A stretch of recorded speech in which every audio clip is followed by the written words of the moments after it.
SDM madam scooty से बहन की शादी में जा रही थी।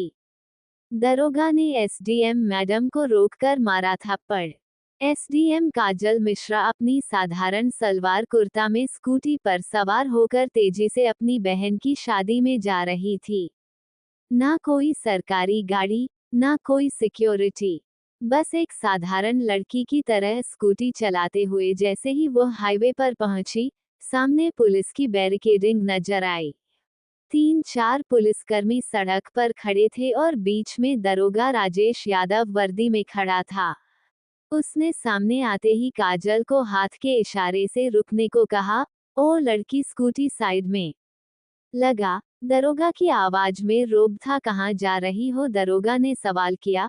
मेरी बहन की शादी है, वहीं जा रही हूँ, काजल ने शांत लहजे में जवाब दिया।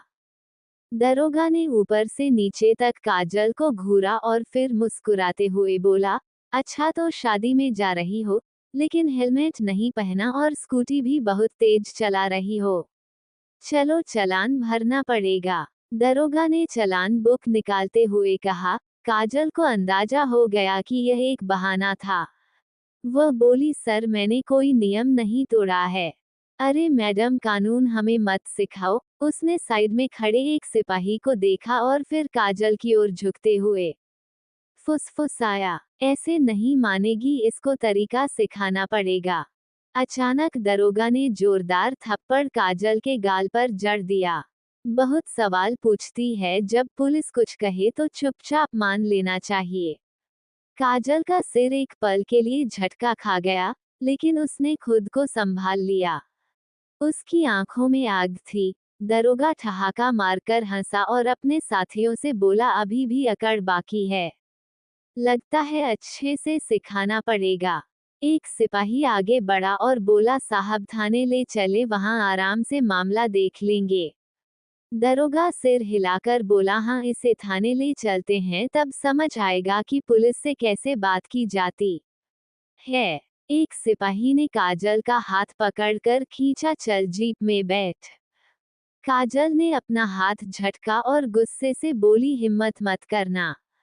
दरोगा का पारा चढ़ गया। उसने अपने एक आदमी से कहा, इसका घमंड तोड़ो। एक सिपाही ने आगे बढ़कर काजल के बाल खींचे और जबरदस्ती घसीटने की कोशिश की। काजल दर्द से कर्रा उठी, लेकिन अब भी अपनी पहचान छुपाए रखी।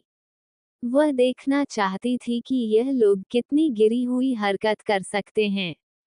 तभी एक पुलिस वाले ने गुस्से में उसकी स्कूटी को लात मार दी। बड़ी आई शरीफ बनने। अब तेरा खेल खत्म। काजल पूरी तरह समझ गई थी कि यह लोग कितने नीचे गिर सकते हैं। दरोगा की आंखों में गुस्सा था। उसने जोर से चिल्लाकर कहा, बहुत देखे हैं तेरे जैसे अकड़ू लोग। पुलिस से भिड़ेगी, अभी औकात दिखाता हूँ। ले चलो इसे थाने में, वहीं समझाएंगे। एसडीएम काजल मिश्रा अब भी चुप थी। उसने अपनी पहचान बताने का कोई इरादा नहीं किया। वह देखना चाहती थी कि प्रशासन कितना नीचे गिर चुका है, कितनी हद तक ये लोग अत्याचार कर सकते हैं। दरोगा राजेश यादव अब झुंझुला चुका था। उसके सामने एक लड़की खड़ी थी जिसने उसके तमाचे खाए, जिसके बाल खींचे गए, जिसे हाथ पकड़कर खींचा गया, लेकिन वह अब भी चुप थी। दरोगा ने सिपाहियों को घूरते हुए कहा, ले चलो इसे थाने, वहीं देखेंगे इसका क्या करना है। 2 सिपाही काजल के दोनों हाथ पकड़कर घसीटने लगे। छोड़ो मुझे, काजल पहली बार जोर से बोली। दरोगा हंसा, अब जुबान खुली। चल थाने में, वही देखेंगे कितना बोलती है। थाने में घुसते ही दरोगा ने जोर से चिल्लाया, अबे चाय पानी लाओ, एक स्पेशल केस आया है। काजल अब भी शांत थी। वह देख रही थी कि आम जनता के साथ पुलिस कैसा व्यवहार करती है। दरोगा ने अपने जूनियर से फुसफुसाकर कहा, सुन, किसी तरह इस पर कोई भी केस डाल दो। सिपाही बोला, कौन सा केस? दरोगा हंसा, कोई भी चोरी, जेब कतरी, बस अंदर डालना है। काजल सब सुन रही थी, लेकिन अब भी कोई प्रतिक्रिया नहीं दी। दरोगा टेबल पर बैठ गया और कलम घुमाते हुए बोला, नाम बता, घर का पता बता। काजल चुप रही। दरोगा ने फिर से पूछा, नाम क्या है? काजल अब भी चुप रही। दरोगा ने मेज पर जोर से हाथ मारा। सुनाई नहीं देता तुझे? नाम बता अपना। रेणु त्रिपाठी। काजल ने झूठा नाम बताया। दरोगा हंसा। बहुत समझदार है तू, लेकिन ज्यादा चालाकी मत कर वरना बड़ी गलती होगी। काजल को जबरदस्ती लॉकअप में डाल दिया गया। एक गंदा बदबूदार कमरा जहां पहले से 2 महिलाएं बैठी थी। क्या किया तूने? एक औरत ने पूछा। कुछ नहीं, काजल ने हल्की मुस्कान दी। अब वो देख रही थी कि प्रशासन कितना गंदा हो चुका है। अगर एक एसडीएम तक को इस तरह बिना सबूत अंदर कर सकते हैं तो आम जनता का क्या हाल होगा। काजल अब लॉकअप के अंदर थी। वह सब देख रही थी, सुन रही थी और सब कुछ समझ रही थी कि आखिर प्रशासन कितना गिर चुका है। वो हर हरकत पर गौर कर रही थी। दरोगा ने एक फर्जी रिपोर्ट तैयार करवाई। इस पर चोरी और ब्लैकमेलिंग का केस डाल दो। दरोगा ने फाइल को ठोकते हुए कहा। सिपाही झिझका। लेकिन साहब, बिना सबूत के? दरोगा हंस पड़ा। सबूत? इस थाने में सबूत बनाए जाते हैं। थोड़ी देर बाद एक सिपाही आगे बढ़ा और जोर से काजल के कंधे पर धक्का मारा। काजल दीवार से टकराई, लेकिन उसके चेहरे पर कोई डर नहीं था। दरोगा ने हाथ उठाया और थप्पड़ मारने ही वाला था कि रुक जाओ। दरवाजे पर एक पुलिस अधिकारी खड़ा था, धीरज तिवारी। थाने में उसकी छवि थोड़ी ईमानदार अफसर की थी। उसने थाने के अंदर की महिलाओं को देखा। उनकी हालत देखकर उसके माथे पर शिकन आ गई। ये सब क्या हो रहा है? उसने सख्त आवाज में पूछा। दरोगा राजेश यादव मुस्कुराया। कुछ नहीं सर, एक सड़क छाप लड़की ज्यादा होशियारी दिखा रही है, जरा सबक सिखा रहे हैं। धीरज तिवारी ने गौर से काजल को देखा। उनके हाव भाव किसी साधारण महिला जैसे नहीं थे। इसका क्या जुर्म है? धीरज तिवारी ने राजेश यादव से पूछा। राजेश यादव हड़बड़ा गया। सर, इसने चेकिंग के दौरान बदतमीजी की थी। धीरज तिवारी को कुछ गड़बड़ लगा। धीरज तिवारी ने काजल की तरफ देखा। तुम्हारा नाम क्या है? काजल शांत थी। दरोगा राजेश यादव ने हंसते हुए कहा। साहब, ये तो अपना नाम तक नहीं बता रही है। धीरज तिवारी अब पूरी तरह सतर्क हो गया था। ठीक है, इसे दूसरी कोठरी में डालो, उसने सिपाही को आदेश दिया। राजेश यादव हैरान रह गया।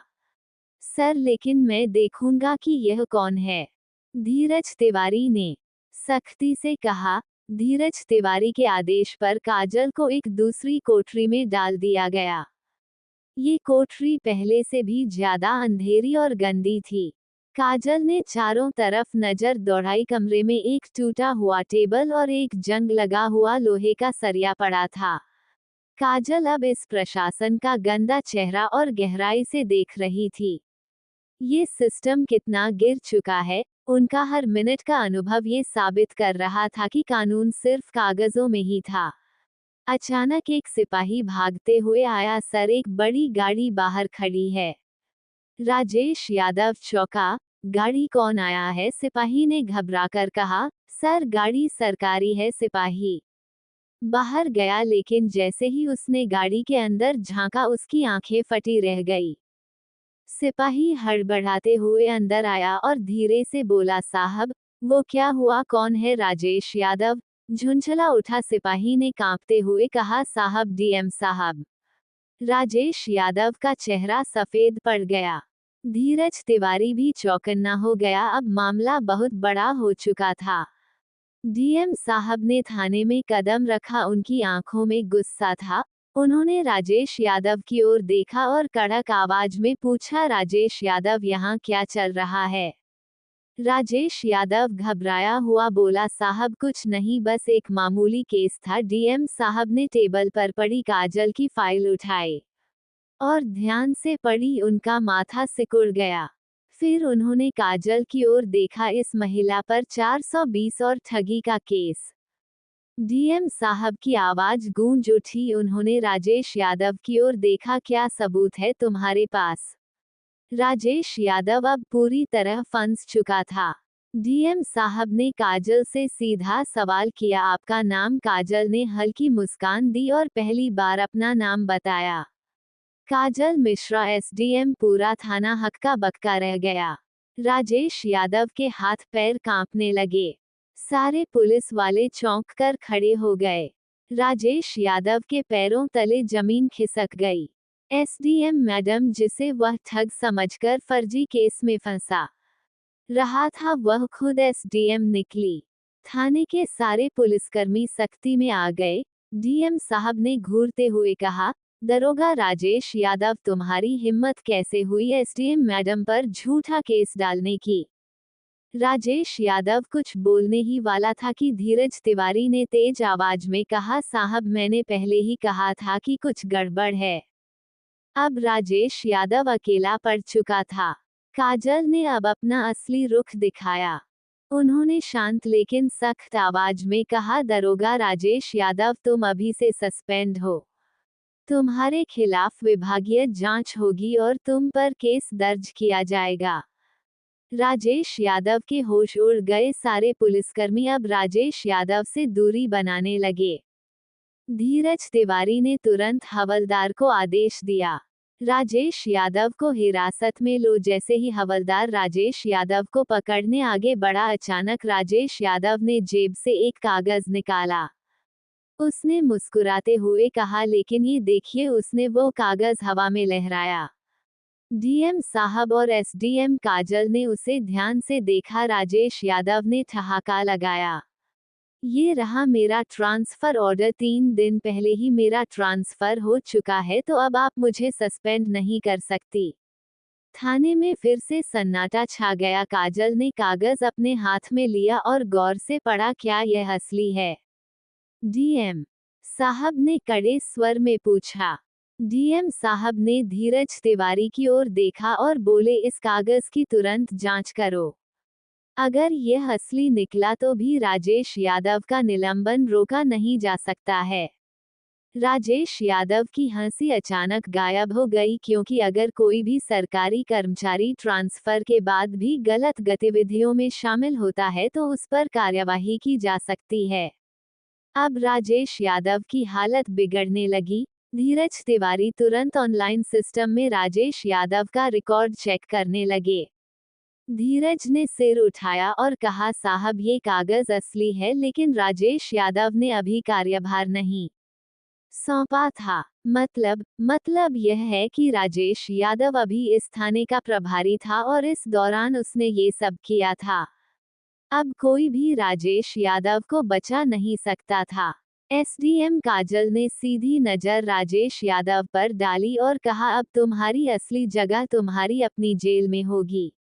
गिरफ्तार करो इसे। डीएम साहब ने आदेश दिया। जैसे ही राजेश यादव को गिरफ्तार करने का आदेश हुआ, पूरा थाना हिल गया। राजेश यादव को पहली बार एहसास हुआ कि अब वो बच नहीं सकता, लेकिन अचानक उसने कहा, ठहरिए मैडम, मैं अकेला नहीं हूँ। राजेश यादव ने हंसते हुए कहा, मैडम, क्या आपको लगता है कि इस थाने में सिर्फ मैं अकेला ही भ्रष्ट हूँ? उसने थाने के बाकी पुलिस वालों की तरफ इशारा किया और कहा, ये सब मेरे साथ है। पूरी कड़ियां ऊपर तक जुड़ी है। थाने के कुछ पुलिस वाले घबराने लगे। धीरज तिवारी भी चौकन्ने हो गए। एसडीएम काजल ने डीएम साहब की तरफ देखा और कहा, इस पूरे थाने की जांच की जाएगी। अब कोई भी सुरक्षित नहीं है। डीएम साहब ने तुरंत आदेश दिया, एंटी भ्रष्टाचार पुलिस टीम को बुलाया जाए। पूरे थाने में हड़कंप मच गया। जैसे ही टीम ने जांच शुरू की, कुछ पुलिस वालों के चेहरे पीले पड़ने लगे। एक हवलदार आगे आया और एसडीएम मैडम के सामने हाथ जोड़कर बोला, मैडम, मुझे माफ कर दीजिए, मैं तो सिर्फ आदेशों का पालन कर रहा था। तभी अचानक एक पुलिस वाले ने फाइल निकाली और कहा, मैडम, हमारे बड़े साहब भी इसमें शामिल है। कौन बड़े साहब? डीएम साहब ने गुस्से में पूछा। पुलिस वाले ने डरते डरते जवाब दिया, एसएसपी साहब। अब पूरा मामला ऊपर तक जुड़ चुका था। थाने में सन्नाटा छा गया।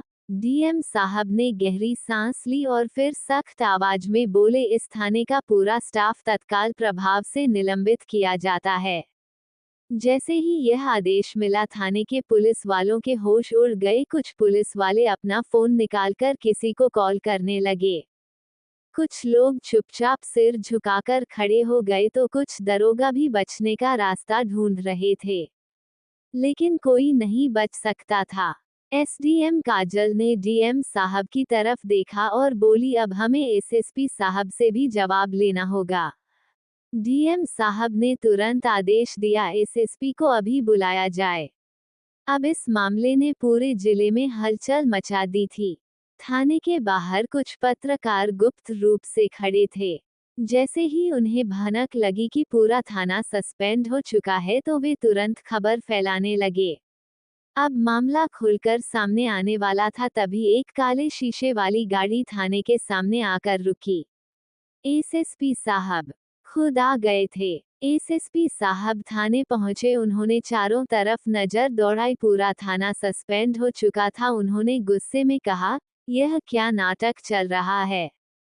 लेकिन एसडीएम काजल शांत थी। उन्होंने एसएसपी की आंखों में देखते हुए कहा, आपको लगता है कि आप बच जाएंगे? धीरज तिवारी ने एसडीएम को एक फाइल दी।